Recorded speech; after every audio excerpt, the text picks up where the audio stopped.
Morning, everybody. Good morning. Welcome to Money in the Morning, aka Economic Elevation, aka Financial Consciousness. My name is Dr. Boyce Watkins, and I want to say hello to everybody in the B1 community. B1 means Black First. Black First doesn't mean we hate anybody. It just means we love ourselves. We take responsibility for our community and our children and our well-being, and we are going to control the future. So I hope everybody's doing well. Hope you're feeling good. I got some real interesting stuff for you today. I'm hoping you're gonna like this. I'm in, as you guys know, I'm in. Maybe you don't know, but I'm in Copenhagen right now. I'm visiting my daughter, and we're having a great time here. And it's a beautiful place right here on the water, so full of inspiration, stuff like that.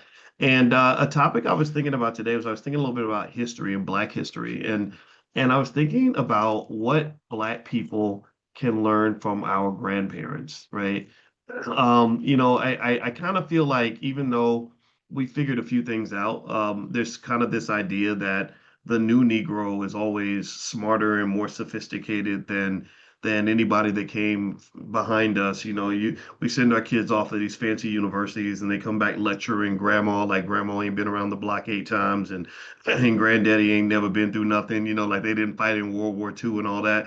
And I thought I would sort of trace this into some economic lessons and economic understanding. I think about my grandmother, Felicia, rest her soul, who was a single mother who raised 4 kids by herself and never had a financial problem. She never stressed over money the way a lot of our young people stress over money, right? You got 10 times more opportunities, but you got 10 times more problems.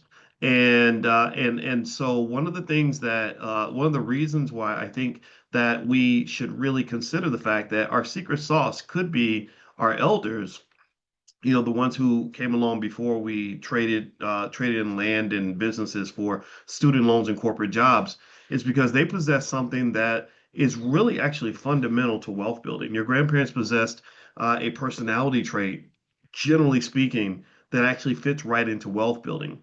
And that term I'm going to use, and I ask you to give me some space to explain it before we judge the term. The term is conservatism.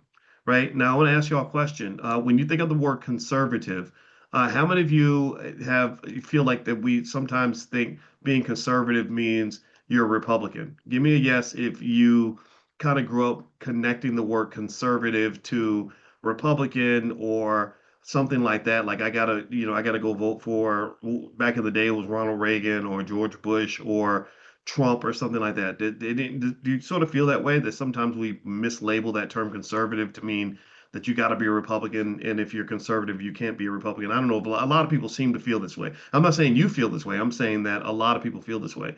Or maybe you think conservative means racist, right? Like, well, you're a conservative. What are you trying to conserve? You're trying to conserve the good old days back when black people got lynched, and I don't think that.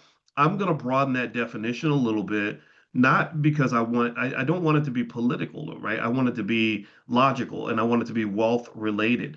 And one of the things that research shows is that people who tend to have the most wealth, they tend to be very conservative people.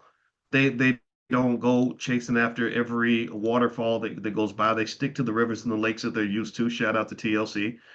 They don't go out and do stupid stuff. They protect what they have. Tell me if you've noticed that.